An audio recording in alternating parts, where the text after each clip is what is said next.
Welcome to lecture 14. In this lecture we discuss about the characteristic polynomial and some of its uses. First of all, let's look at some of the basic properties. If A is an n by n matrix in C n cross n, then A and A transpose have same eigenvalues. This follows directly from the definition of characteristic polynomial. We have proved that the roots of the characteristic polynomial are the eigenvalues. So determinant of A transpose minus Ti, that's the characteristic polynomial of A transpose, and that is the roots of that polynomial are the eigenvalues. So determinant of A transpose minus Ti, we can write it as determinant of A minus Ti the whole transpose, because transpose gets distributed over summation. But then we know that determinant of transpose of a matrix and determinant of that matrix are equal. Therefore determinant of A minus Ti whole transpose is equal to determinant of A minus Ti. So the characteristic polynomial of A and A transpose are equal, hence their roots are equal, which says that the eigenvalues are the same. Now if I take two matrices A and B in C n cross n, we say that they are similar if there exists an invertible matrix P such that P inverse AP is equal to B. If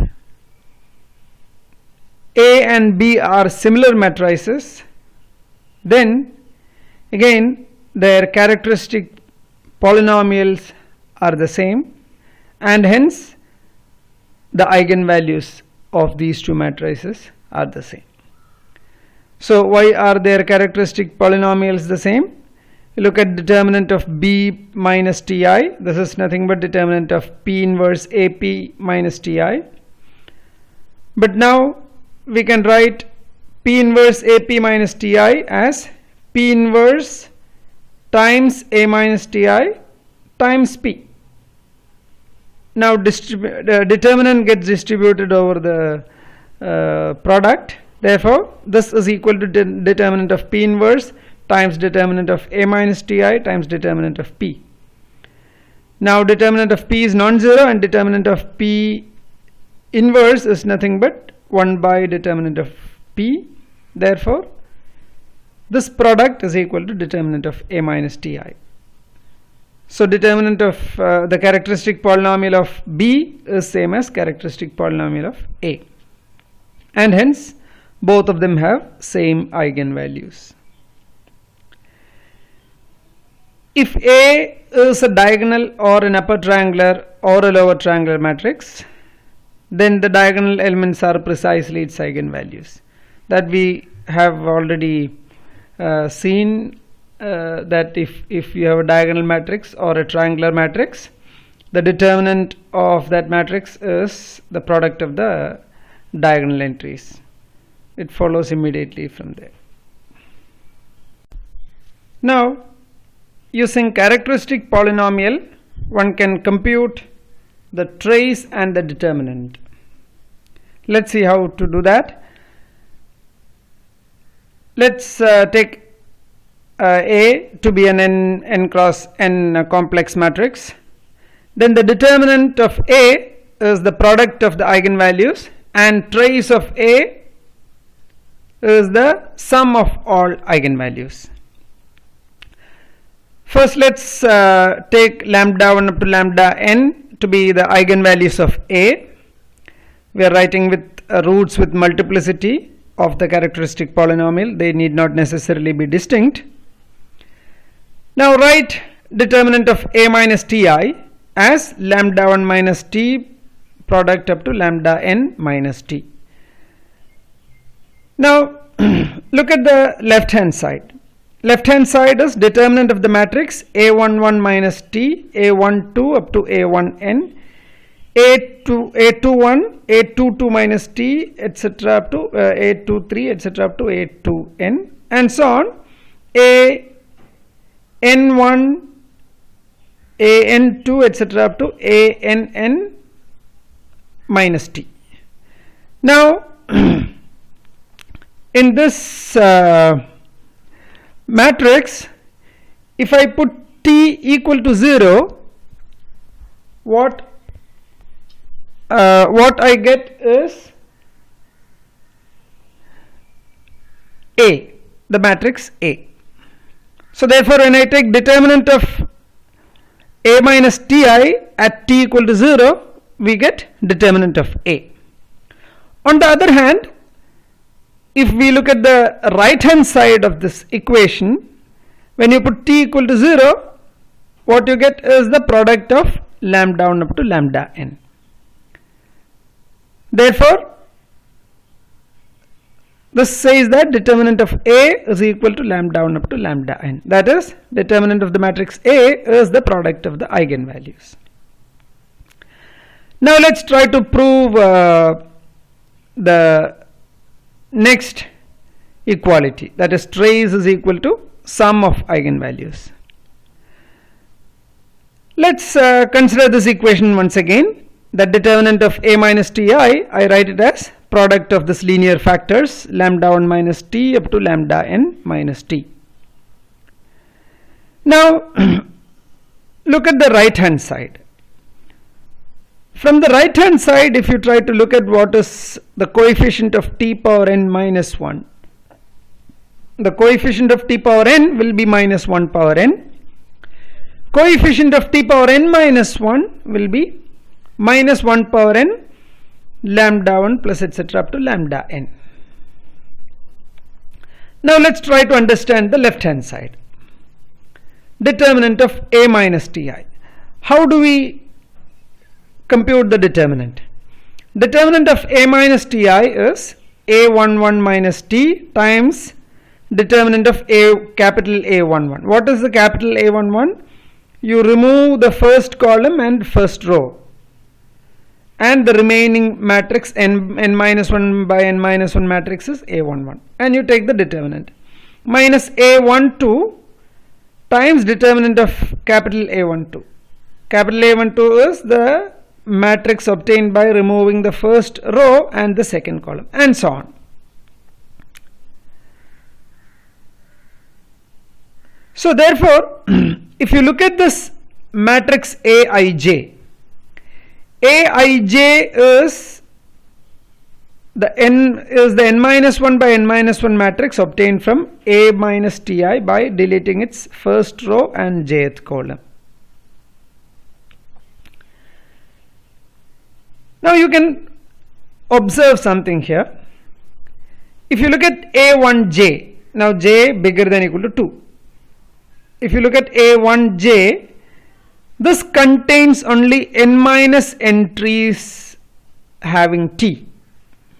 We have removed A11 minus t, and when you remove jth column, Ajj minus t is also getting removed. So in the remaining n minus 1 by n minus 1 matrix, there is only n minus 2 entries containing t. So therefore if you compute determinant of A1j for j bigger than or equal to 2, this will be a polynomial of degree less than or equal to n minus 2, and this is for all j bigger than or equal to 2. Therefore when we compute the coefficient of t power n minus 1, it will come from the term A11 minus t times determinant of capital A11. So now we want to compute the determinant of A11. So now we are in the same situation, like n minus 1 by n minus 1 matrix. You look at determinant of A11 is A22 minus t times the determinant of the n minus 2 by n minus 2 matrix, which is obtained by removing the first row and first column of A11. And in this expansion again, the polynomial with coefficient, polynomial term of degree n minus 2 we will get only from the first term. So you keep expanding, you keep coming down. What you get is, continuing the same argument, what we get is the coefficient of t power n minus 1 comes from the term a11 minus t, a22 minus t, and so on, ann minus t. That is, the coefficient of t power n minus 1 in determinant of a minus ti is equal to the coefficient of t power n minus 1 in a11 minus t times a22 minus t, etc., ann minus t.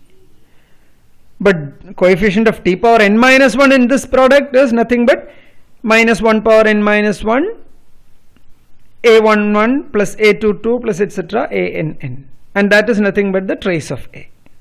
So now comparing both the both this sides and equating the coefficient of t power n minus 1 on both sides, both expansion, we get trace of a equal to lambda etc. up to lambda n, sum of eigenvalues.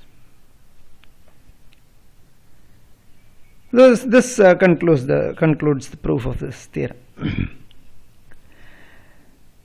Now next theorem is called Cayley-Hamilton theorem. This is one of the very important results in the matrix theory. This says that any square matrix satisfies its characteristic polynomial. What does that mean?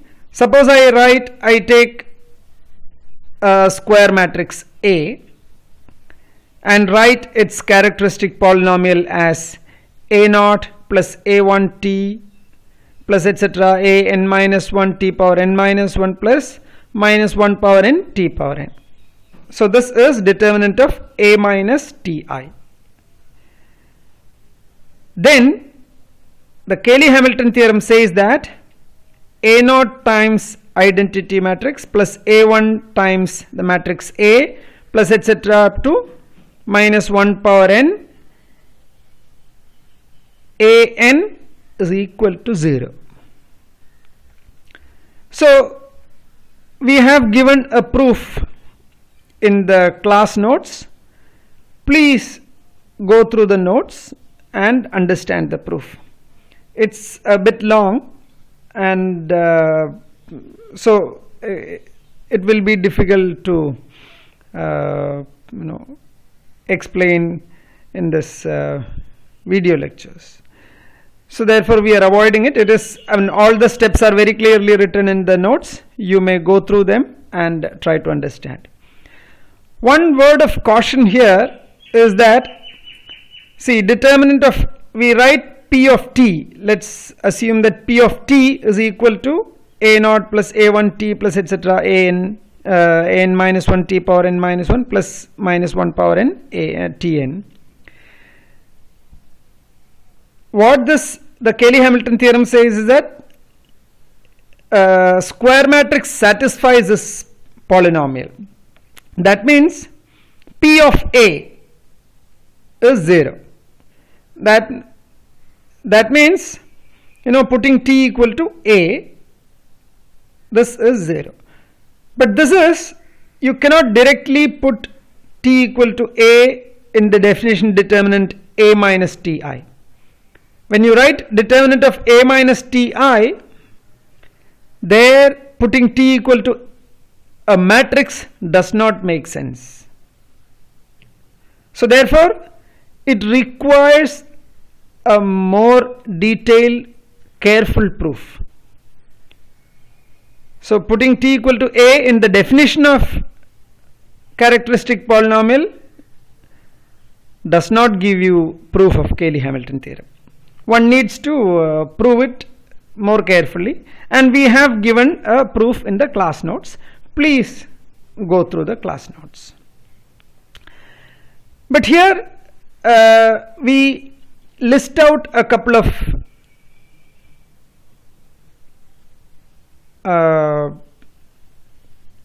applications. Given this Cayley-Hamilton theorem, we can use this to compute a power n plus 1, all large powers of a, and also to compute the inverse whenever it is invertible. So let's look at the Cayley-Hamilton theorem. Take matrix A, n by n matrix A, and write its characteristic polynomial as a naught plus a1 t plus etc. a n minus 1 t power n minus 1 plus minus 1 power n t power n. By Cayley-Hamilton theorem, a naught times the identity matrix plus a1 times a plus etc. minus 1 power n a power n is 0.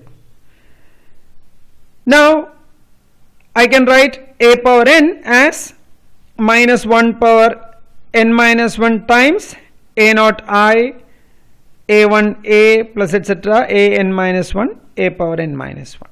So I have an equation for a n in terms of identity. A n is a linear combination of identity matrix a and etc. up to a n minus 1. Now a n plus 1 we multiply by a on the right hand side, so we will get a power n as the last term. But now for a power n we already have an equation. Using that equation we can reduce it again to a linear combination of n identity a etc. up to a n minus 1. So therefore a power k for any k bigger than or equal to n can be written as a linear combination of identity matrix a square up to a n minus 1. So this we can achieve using Cayley-Hamilton theorem. Now suppose a is invertible. If a is invertible, that says that the determinant of a is non-zero. Now look at the characteristic polynomial. What is, we have written characteristic polynomial of a as a naught plus a1 t plus etc. a n minus 1 t power n minus 1 plus minus 1 power n t power n. What is a naught? A naught you can obtain if the characteristic polynomial is p of t, then a naught is nothing but p of 0. That means you get a naught by putting t equal to 0. But now when you put t equal to 0, what you get is determinant of a. Therefore a naught is nothing but the determinant of a. Now if a is invertible, determinant of a is non-zero, which means a naught is non-zero.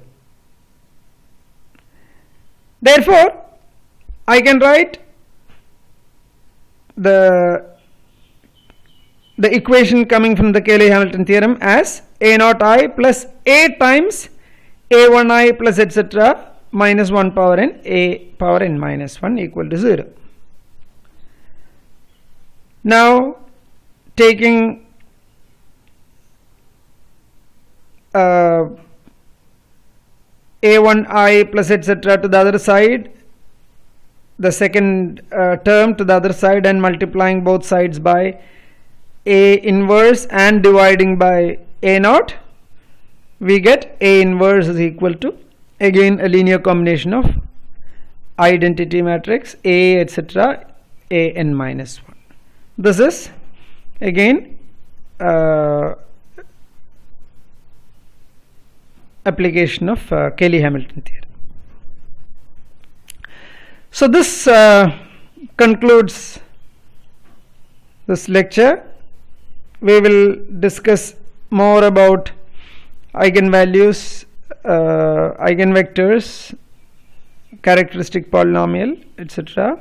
in the forthcoming lecture.